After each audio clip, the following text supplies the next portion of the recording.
Noted black economist Walter Williams traces his educational advancement to a time when he was chewed out unmercifully by a white teacher in a Philadelphia ghetto high school. Stung and angered at the time, Williams now says that the chewing out was richly deserved. More important, it turned him around. His grades shot up, he went on to college, eventually received a Ph.D., and now holds an endowed chair as professor of economics. How many white teachers today are going to chew out a ghetto high school student and perhaps do him one of the biggest favors of his life? For that matter, how many teachers of any race are going to chew out any student anywhere? First of all, there are the dangers of retaliation from the student, his parents, the principal, or the courts. Besides, the prevailing dogma in education is that students must feel good about themselves and that stress must be avoided at all cost. After a couple of decades of treating children as if they were fragile as tissue paper, the net result is that Johnny can't read and can't think, but often has a presumptuousness that deep thinkers call maturity. It wasn't always like this. My English teacher in junior high school was from the General Patton School of Education. You could be any color of the rainbow, and she would still give you hell if you didn't shape up. She didn't care whether your home was broken or bent. Not once did she ask compassionately whether I had a nickel to ride the trolley to school or had to walk the whole 15 blocks. What she let me know was that I had better be there on time and with my homework done.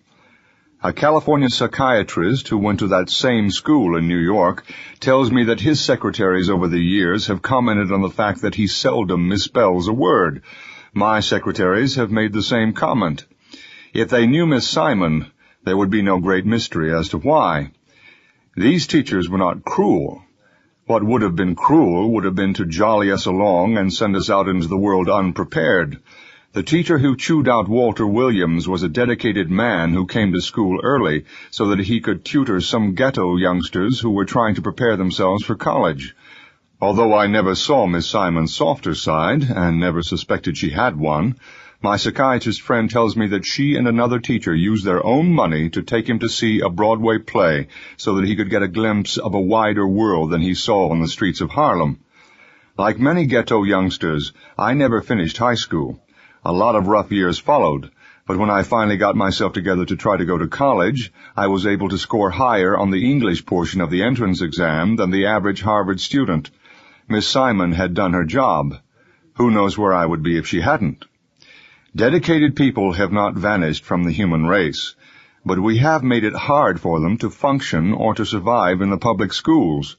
A teacher who wants to come in early and tutor students can get into trouble with the teachers' union or the school administration. Marva Collins was hassled for doing that when she taught in the public schools. That was one of the reasons she set up her own school. A teacher like Miss Simon would today be the target of every students' rights activist and of lawyers from the American Civil Liberties Union. A student's greatest right is the right to an education. Whatever interferes with that right has to go, whether it is his own immaturity, the disruption of other students, the incompetence of teachers, or half-baked social experiments. Otherwise, even the sweetest and most sanctimonious talk only conceals an unnecessary cruelty that will undermine him for years afterward.